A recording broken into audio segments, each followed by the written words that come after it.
Hi, everyone. Welcome to Monetize Your Message, where we're helping you develop strategies to build a consistent message that helps you achieve all of your business goals. For those of you who don't know us already, I'm Jessie, and I am one half of North Star Messaging and Strategy. And I'm Marie, and I'm the other half of North Star Messaging and Strategy. This is our first time doing this. So for pros.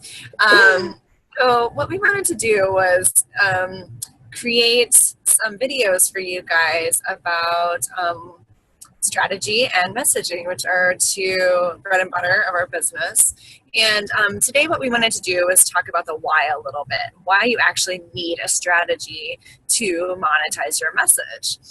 So we came up with 3 reasons. There's probably many more, and I'm sure you'll hear more of them from us. But the first reason that we wanted to share with you guys is actually about streamlining your business as a whole. And so we're believers in having a business where you're not just spinning your wheels for no reason. We feel like it's really important, especially for entrepreneurs who have what feels like kind of the weight of the world on their shoulders, to have a business that, really helps them and is as streamlined as possible. So having like just a set number of services or products or offerings, and then having a message around that is really, really important so that you're not just like super scattered all the time. Yeah, and we can totally attest to the power of this within our own business. I mean, in the 6.5 years that we've been around, we've gone through a whole slew of different things that we've tried, and it all came back to the fact that we were scattered. We would try something for a little bit and it wouldn't necessarily gain traction right away. So we'd be like, oh, let's try this other shiny thing. And then let's try this shiny thing. And eventually what happened was we got burnt out and we got overwhelmed, and we certainly were not monetizing our message in the way that we wanted to. So when we kind of pulled back and focused in on not just what our message was, but a strategy around it that actually had longevity and, a plan behind it, that's when things really started to shift in our business. It's totally true. And I think part of it is growing pains. And I think it's pretty rare for an entrepreneur to start off and what they have in mind on day one is exactly where they land in a super successful business at like year 1 or year 2, that like they're constantly building towards this one goal without any changes. Like that's like people who say, oh yeah, I wrote this novel and I never even edited it. I just wrote it in one sitting and it's done. Also, Jessie and I are trying to do, and let me tell you that does not work for us either. No, so not at all. Not to say, we love all kinds of writing, but as you'll learn from hanging out with us more. But so don't feel like if you're just starting your business, or even if you've been in business for years and you're looking at pivoting and you're looking at shifting and you're looking at rebranding or whatever the case may be, that's a bad thing. That's not what we're saying. We're saying once you figure out where you are, or like as you're in that process of figuring out who you are and who you serve, it's really important to get as streamlined as possible. So say you're a creative artist, right? Like you're a visual artist and you are building your business around the art that you're making, and say you're also teaching classes on, say, watercolor. And there's something streamlined there, but you're not making as much as you wanted, and it's just not picking up as fast as you wanted. And so you start, it turns out you're also a great chef. And so you start like doing recipes, and these are all creative things. They kind of work together. So you think, why not include that in my website and among my services? Maybe I could have like some meal planning or something. And, maybe you're actually getting some sales there, but the problem is people are like, well, I don't know. Are you an artist? Are you an art teacher? Or are you like a chef? I don't understand. Are you a nutritionist? And there's like so much scattering going on. And like, turns out you guys are all amazing at a lot of things. And so there's a real temptation to want to bring all of that in. But in reality, those probably should be separate businesses. And in reality, it's really, really hard to build 2 businesses at once. So, I mean, it's a struggle enough to build one, right? Yeah, we've tried that too. It doesn't work. So that's really the crux of it, is to focus down on that thing that you want to do and have all of your offerings be complementary to that, and then build a message around that, so that everything is super streamlined. So hopefully that helps explain what we mean when we say that when you have a strategy that monetizes your business, it needs to be streamlined, because in order to really, really make that successful, and by successful, we mean bringing in money, it needs to be super clear. Yeah, and I was actually just reminded of a really good example of this kind of in the more corporate world. I first heard about this in the book Made to Stick, which is a fantastic book for people who are trying to really nail down their persuasive writing. And then I was reminded of it yesterday in the book I'm reading now, which is Essentialism, which is another really great book, which is more about how you kind of view your work and your personal life in a very minimalist type of fashion. And the example was the business Southwest Airlines, and they bill themselves as the low-cost airline. And when they first came into existence as a company, they first of all built their business around that mission statement. We are the low-cost airline. And from that message, that established everything that they did within their business. So they didn't do things like provide meals. They, if someone said, oh, well, we're getting a lot of feedback that people want a salad on their flight. Well, they look back at that mission statement and they say, well, will that allow us to be the low-cost airline? And if the answer is no, then you don't get your salad, because yeah, that may make those few customers happy, but in the larger scheme of staying true to your message, it's more important to make sure that you're streamlined to that. And that gets into the next topic, which is it makes you accessible to the right people. It allows you to reach those people who want the low-cost airline, not the airline with all the frills. It allows you to reach the people who are looking for something specific that you are offering. So when you're really clear on your message and when you have a strategy around it, it allows you to reach that target audience that really, they want to hear what you have to say and they want to buy what you have to sell. And those are two very important things, because you get two things out of them. You get paying clients and you get raving fans who will refer you to people who become paying clients. So it's a nice cycle that keeps happening there, where you are getting in front of the people who want to hear from you and not the people who want some other variation of what you offer or what your message is. And one of the things that we really like to talk about a lot is how, there are a million coaches out there. There are a million nutritionists out there. There are a million copywriters out there, graphic designers. Choose your area of expertise. And there are probably a million of people like you, but there only is one you. And so learning how to harness that message in a really strategic way that highlights those differentiators is what's really going to make a difference in the long run and really allow you to push forward and monetize your business in an effective way. It's so true.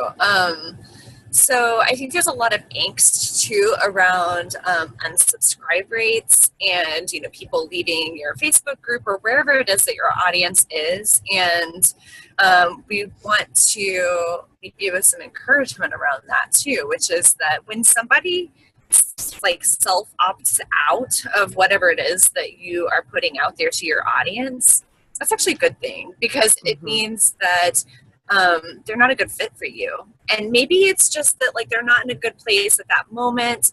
But, and maybe they would be a good fit at some other point, but it's okay. There are enough other people who do want to hear from you. And there's a reason that they connected with you as a coach or a nutritionist or whatever it is that you do. And those people who remain, those are the people who are going to endure as you, of course, send them some great value, and you talk, you help open their mind to your philosophy, your secret sauce as to why you're the coach who does XYZ differently from anybody else. But also those are the people who are going to endure when you start promoting your offerings and you're trying to start selling to them. And so I think it's really important to keep in mind is that it's totally okay if people say goodbye to you, so long as you feel like you're also still have a strategy for getting in touch with your audience, for building that audience, and for building it in the right way. Yeah, totally. And, that allows you to figure out what content to produce for that audience so that you can start that conversation and have an actual conversation instead of feeling like you're just sort of shouting at the crowd.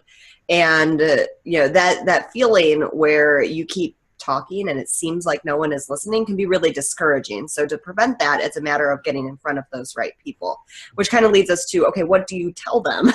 What content do you put in front of them so that you start those conversations and build authentic relationships that are going to turn into long-lasting, client relationships or raving fan type relationships. And so this, again, having a strategy around your content is hugely important because it allows you to stay focused on which content is most important, not just for your business, but also for your audience to hear. They may be at different points in their journey.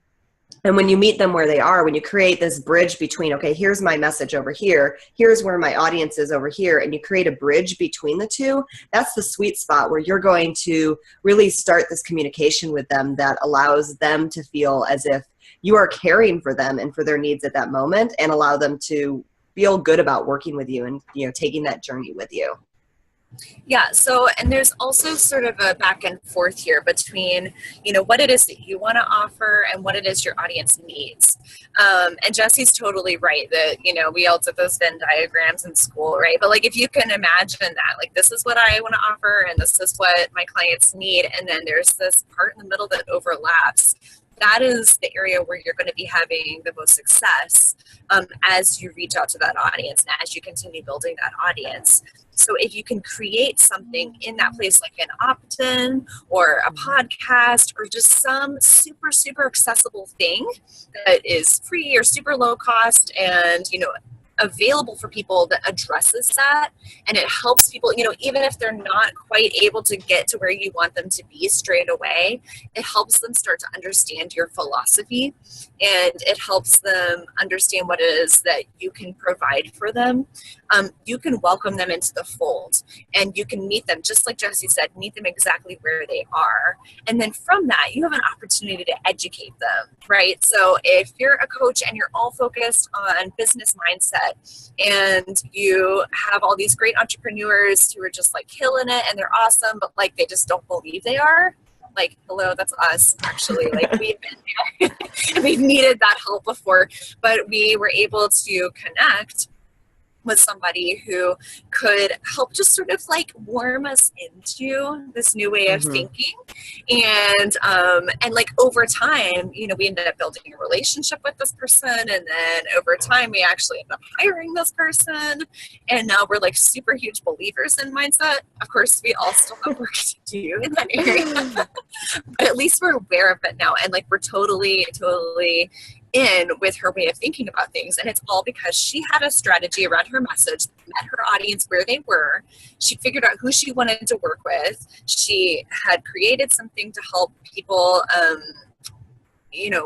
feel like they had an avenue towards the resolution of that pain that they were experiencing, and then it drew them deeper into the community and into like a truly authentic relationship, so that eventually those people end up becoming clients and putting money in the pocket. And maybe not so eventually. Sometimes it's super fast. Yeah, and the other piece of this is it allows you to be consistent. So, what Marie's talking about is a lot of kind of like your basic funnel technique where you have this entry point and you kind of funnel people down through the system where they end up becoming clients. And that can often seem kind of cold and, just like, okay, we're taking them through step 1 and step 2 and step 3. But what we want to kind of encourage people to do is to warm that relationship up and think of it as a process of building a relationship and not just of taking them from step 1 to step 5 or 10 or however many you have. And then with the content that you produce, being super consistent about that message, there's this trap that people fall into where it's a new week and there's this kind of mindset of like, oh crap, I have to produce all this new content. Like I have to make a new blog post, a new podcast, a new video, a new slew of Facebook posts, new Twitter posts, new Pinterest, and it just goes on and on and on and on. And you end up in this place where you're spinning your wheels creating new content and never looking at what you've created in the past and how those past messages can still serve your overall business message. So taking, for example, one of our opt-ins is a copy character quiz. And that opt-in was created last April. And we still use it pretty much every week in our business in some way. We still, produce content around the original content. We still talk about it. We still recommend it because it is a really solid piece of our messaging and of our overall business message. And just because we've talked it to death doesn't mean people have heard it to death. We're always getting our message in front of new people who haven't heard what we've had to say. And so, not thinking that, okay, well, I've talked about it enough that I'm sick of it means that your audience is actually sick of hearing it. Right. It's so true. And the other thing to think about is, what are you actually doing with your content? What is the end goal of all those Twitter posts and all those Facebook posts and the podcast and whatever it is? It's not to drive yourself crazy. Right. Right. As I said, running a business is hard enough as it is sometimes. And so also all of this manic content creation just can become its own sort of demon, and we're all oh my gosh, it's Sunday night, right? And I mean, really what we should be doing on Sunday night is just enjoying the fact that it's still the weekend. Right. We actually are, fortunate enough to take some time off on the weekend, which going back to that mindset stuff you guys should all be doing. But it's definitely important to think about the purpose behind it, because you may find that you actually don't need Twitter, right? You don't actually need all these different platforms. Another thing that you could find is that you can, just like Jesse said, repurpose some of your content. So it may be content that's repurposed across platforms, or maybe content that's repurposed across a span of months, that you look back and say, a year ago, I was talking about XYZ in my business, and that's actually still totally relevant. I'm just going to tweak a couple of these emails and resend them out because my email list is now 2 times as big as it was. And that means half the people who may have seen this before, those who opened it, but they probably have forgotten. Maybe 2 people out of my list are going to remember this, and B, the rest of them have never seen it before ever, right? So there's totally opportunities for you to not reinvent the wheel and not stress yourself out. Yeah, work smarter, not harder. Totally. And the other thing is, think about, what are you actually trying to do right now money-wise? What are you trying to sell? How are you trying to bring money into your business? And is every single thing you're doing focused on that one thing? You may sell 5 or 6 different services, but if right now you're really focused on this particular one-on-one coaching package, that needs to be what you focus on. And that actually, I'm saying that to calm you down, because I think a lot of people are constantly well, I got to be promoting this, and I got to be promoting this, and I got to be doing personal posts about everything, and hyperventilation. And actually, if you're super focused on that one thing, you're going to start feeling like you're repeating yourself. Like Jesse said, we feel like we've talked some things to death, but our audience hasn't heard them to death, because every time we talk about the copywriting character quiz, we're yes, the copywriting character quiz, see Exhibit A. But you're oh my gosh, this just blew my mind, right? And so it's still relevant, and it's still helpful for people, and it's one of those things people can go back to over and over again. So it's the same thing when you're trying to sell a service. If you're saying, please buy this thing, you should buy this thing, this is why you should invest in this thing, and you have all these different reasons and all these different messages around why this thing is important and why they need it, and you've already vetted your audience, you already feel like you have an audience that is appropriate for you, and you're doing something that you love, you're in that sweet spot in the Venn diagram, right? And you have a goal to monetize this thing. Then if you're super strategic about all of your messaging, it kind of gives you a break from everything else, and it helps make sure that your audience finally does hear you, because they are inundated constantly with social media, with emails. I mean, how many of us have hundreds of unread emails in our inbox? Me. Okay, this is driving Jesse crazy, but I can't stand notifications. We all receive crazy amounts of input all the time. And so maybe somebody will hear you at some point, but it doesn't stick necessarily at first. And so it's super, super important to just get out there and say the thing in a strategic way and not to dilute your message. Yeah, absolutely. And, kind of the psychology behind it is we are being bombarded with so much information, all of us, including the target audience that you want to reach, that it kind of goes in one ear and one out the other until you hear it at least 8, 9, 10, even 11 times. the more they see it, the more likely it is to actually stick and be like, oh yeah, that's a thing I was kind of interested in, or that's a person that I've seen pop up again and again. Maybe I should learn more about them because the things that they're saying really do, you know, they resonate with me, but I haven't had the time or the energy to look into it because it was like something that flashed by on my newsfeed while I was on my phone and getting groceries at the same time, because everyone multitasks too, which does not really help with the whole like attention thing. But it really helps with this sort of building of the relationship by just, you know, reminding yourself that your message is still unique to some people. And that's really important because, you know, it's not necessarily going to always feel unique to you, but it's still something you believe in. It's so true. And part of my background is in nonprofit grant writing. And when I first started in that business, I had this like anxiety around asking people to donate. I was like super uncomfortable. And so it's probably no surprise that when I started my business, I was also super uncomfortable. Our business, excuse me, Josie. When we started our business, I was also super uncomfortable in selling, right? Because it's basically the same thing.